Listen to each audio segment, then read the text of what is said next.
Lei nº 9.613/98. Crimes de lavagem ou ocultação de bens, direitos e valores, a prevenção da utilização do sistema financeiro para os ilícitos. Capítulo 1 dos crimes de lavagem ou ocultação de bens, direitos e valores. Artigo 1º. Ocultar ou dissimular a natureza, origem, localização, disposição, movimentação ou propriedade de bens, direitos ou valores provenientes, direta ou indiretamente, de infração penal. Inciso 1 a 8, revogado. Pena: reclusão de 3 a 10 anos e multa. Parágrafo 1º. Incorre na mesma pena quem, para ocultar ou dissimular a utilização de bens, direitos ou valores provenientes de infração penal. Inciso 1. Os converte em ativos lícitos. Inciso 2. Os adquire, recebe, troca, negocia, dá ou recebe em garantia, guarda, tem em depósito, movimenta ou transfere. Inciso 3. Importa ou exporta bens com valores não correspondentes aos verdadeiros. Parágrafo 2º. Incorre ainda na mesma pena quem, inciso 1, utiliza na atividade econômica ou financeira bens, direitos ou valores provenientes de infração penal. Inciso 2. Participa de grupo, associação ou escritório, tendo conhecimento de que sua atividade principal ou secundária é dirigida à prática de crimes previstos nesta lei. Parágrafo 3º. A tentativa é punida nos termos do parágrafo único do artigo 14 do Código Penal. Parágrafo 4º. A pena será aumentada de 1 a 2/3 se os crimes definidos nesta lei forem cometidos de forma reiterada ou por intermédio de organização criminosa. Parágrafo 5º. A pena poderá ser reduzida de 1 a 2/3 e ser cumprida em regime aberto ou semiaberto, facultando-se ao juiz deixar de aplicá-la ou substituí-la a qualquer tempo por pena restritiva de direitos, se o autor, coautor ou partícipe colaborar espontaneamente com as autoridades, prestando esclarecimentos que conduzam à apuração das infrações penais, à identificação dos autores, coautores e partícipes ou à localização dos bens, direitos ou valores objeto do crime. Parágrafo 6º. Para a apuração do crime de que trata este artigo, admite-se a utilização da ação controlada e da infiltração de agentes. Capítulo 2. Disposições processuais especiais. Artigo 2º. O processo e julgamento dos crimes previstos nesta lei. Inciso 1. Obedecem às disposições relativas ao procedimento comum dos crimes punidos com reclusão da competência do juiz singular. Inciso 2. Independem do processo e julgamento das infrações penais antecedentes, ainda que praticados em outro país, cabendo ao juiz competente para os crimes previstos nesta lei a decisão sobre a união de processo e julgamento. Inciso 3. São da competência da Justiça Federal. Alínea A. Quando praticados contra o sistema financeiro e a ordem econômico-financeira, ou em detrimento de bens, serviços ou interesses da União ou de suas entidades autárquicas ou empresas públicas. Alínea B. Quando a infração penal antecedente for de competência da Justiça Federal. Parágrafo 1º. A denúncia será instruída com indícios suficientes da existência da infração penal antecedente, sendo puníveis os fatos previstos nesta lei, ainda que desconhecido ou isento de pena o autor, ou extinta a punibilidade da infração penal antecedente. Parágrafo 2º. No processo por crime previsto nesta lei, não se aplica o disposto no artigo 366 do Decreto-Lei nº 3.689, de 3 de outubro de 1941, Código de Processo Penal, devendo o acusado que não comparecer nem constituir advogado ser citado por edital, prosseguindo o feito até o julgamento com a nomeação de defensor dativo. Artigo 3º revogado. Artigo 4º. O juiz de ofício, a requerimento do Ministério Público ou mediante representação do delegado de polícia, ouvido o Ministério Público em 24 horas, havendo indícios suficientes de infração penal, poderá decretar medidas assecuratórias de bens, direitos ou valores do investigado ou acusado, ou existentes em nome de interpostas pessoas que sejam instrumento, produto ou proveito dos crimes previstos nesta lei ou das infrações penais antecedentes. Parágrafo 1º. Proceder-se-á à alienação antecipada para a preservação do valor dos bens, sempre que estiverem sujeitos a qualquer grau de deteriorização ou depreciação, ou quando houver dificuldade para sua manutenção. Parágrafo 2º. O juiz determinará a liberação total ou parcial dos bens, direitos e valores, quando comprovada a licitude de sua origem, mantendo-se a constrição dos bens, direitos e valores necessários e suficientes à reparação dos danos e ao pagamento de prestações pecuniárias, multas e custas decorrentes da infração penal. Parágrafo 3º. Nenhum pedido de liberação será conhecido sem o comparecimento pessoal do acusado ou de interposta pessoa a que se refere o caput deste artigo, podendo o juiz determinar a prática de atos necessários à conservação de bens, direitos ou valores, sem prejuízo do disposto no parágrafo 1º.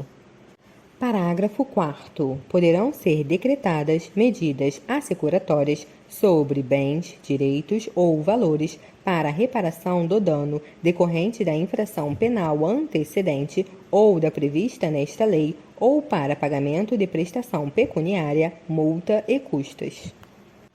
Artigo 4º-A. A alienação antecipada para a preservação de valor de bens sob constrição será decretada pelo juiz de ofício, a requerimento do Ministério Público ou por solicitação da parte interessada, mediante petição autônoma que será autuada em apartado e cujos autos terão tramitação em separado em relação ao processo principal. Parágrafo 1º. O requerimento de alienação deverá conter a relação de todos os demais bens com a descrição e a especificação de cada um deles e informações sobre quem os detém e local onde se encontram. Parágrafo 2º. O juiz determinará a avaliação dos bens nos autos apartados e intimará o Ministério Público. Parágrafo 3º. Feita a avaliação e dirimidas eventuais divergências sobre o respectivo laudo, o juiz, por sentença, homologará o valor atribuído aos bens e determinará, sejam alienados em leilão ou pregão, preferencialmente eletrônico, por valor não inferior a 75% da avaliação. Parágrafo 4º. Realizado o leilão, a quantia apurada será depositada em conta judicial remunerada, adotando-se a seguinte disciplina. Inciso 1. Nos processos de competência da Justiça Federal e da Justiça do Distrito Federal. A linha A. Os depósitos serão efetuados na Caixa Econômica Federal ou em instituição financeira pública, mediante documento adequado para essa finalidade. A linha B. Os depósitos serão repassados pela Caixa Econômica Federal ou por outra instituição financeira pública para a conta única do Tesouro Nacional, independentemente de qualquer formalidade, no prazo de 24 horas. E a linha C. Os valores devolvidos pela Caixa Econômica Federal ou por instituição financeira pública serão debitados à conta única do Tesouro Nacional em subconta de restituição. Inciso 2. Nos processos de competência da Justiça dos Estados, a linha A. Os depósitos serão efetuados em instituição financeira designada em lei, preferencialmente pública, de cada Estado ou, na sua ausência, em instituição financeira pública da União. A linha B. Os depósitos serão repassados para a conta única de cada Estado, na forma da respectiva legislação. A linha C. os valores devolvidos pela Caixa Econômica Federal ou por instituição financeira pública serão debitados à conta única do Tesouro Nacional em subconta de restituição. Inciso 2. Nos processos de competência da Justiça dos Estados, a linha A, os depósitos serão efetuados em instituição financeira designada em lei, preferencialmente pública, de cada Estado ou, na sua ausência, em instituição financeira pública da União. A linha B. Os depósitos serão repassados para a conta única de cada Estado na forma da respectiva legislação. Parágrafo 5º. Mediante ordem da autoridade judicial, o valor do depósito após o trânsito em julgado da sentença proferida na ação penal será: inciso 1. Em caso de sentença condenatória, nos processos de competência da Justiça Federal e da Justiça do Distrito Federal, incorporado definitivamente ao patrimônio da União, e nos processos de competência da Justiça Estadual, incorporado ao patrimônio do Estado respectivo. Inciso 2. Em caso de sentença absolutória extintiva de punibilidade, colocado à disposição do réu pela instituição financeira, acrescido da remuneração da conta judicial. Parágrafo 6º. A instituição financeira depositária manterá controle dos valores depositados ou devolvidos. Parágrafo 7º. Serão deduzidos da quantia apurada no leilão todos os tributos e multas incidentes sobre o bem alienado, sem prejuízo de iniciativas que, no âmbito da competência de cada ente da Federação, venham a desonerar bens sob constrição judicial daquele ônus. Parágrafo 8º. Feito o depósito a que se refere o parágrafo 4º deste artigo, os autos da alienação serão apensados aos do processo principal. Parágrafo 9º. Terão apenas efetivo devolutivo os recursos interpostos contra as decisões proferidas no curso do procedimento previsto neste artigo. Parágrafo 10. Sobrevindo o trânsito em julgado de sentença penal condenatória, o juiz decretará em favor, conforme o caso, da União ou do Estado. Inciso 1. A perda dos valores depositados na conta remunerada e da fiança. Inciso 2. A perda dos bens não alienados antecipadamente e daqueles aos quais não foi dada destinação prévia e... Inciso 3. A perda dos bens não reclamados no prazo de 90 dias após o trânsito em julgado da sentença condenatória, ressalvado o direito de lesado ou terceiro de boa-fé. Parágrafo 11. Os bens a que se referem os incisos 2 e 3 do parágrafo 10 deste artigo serão adjudicados ou levados a leilão, depositando-se o saldo na conta única do respectivo ente. Parágrafo 12. O juiz determinará ao registro público competente que emita documento de habilitação à circulação e utilização dos bens colocados sob o uso e custódia das entidades a que se refere o caput deste artigo. Parágrafo 13. Os recursos decorrentes da alienação antecipada de bens, direitos e valores oriundos do crime de tráfico ilícito de drogas e que tenham sido objeto de dissimulação e ocultação nos termos desta lei permanecem submetidos à disciplina definida em lei específica.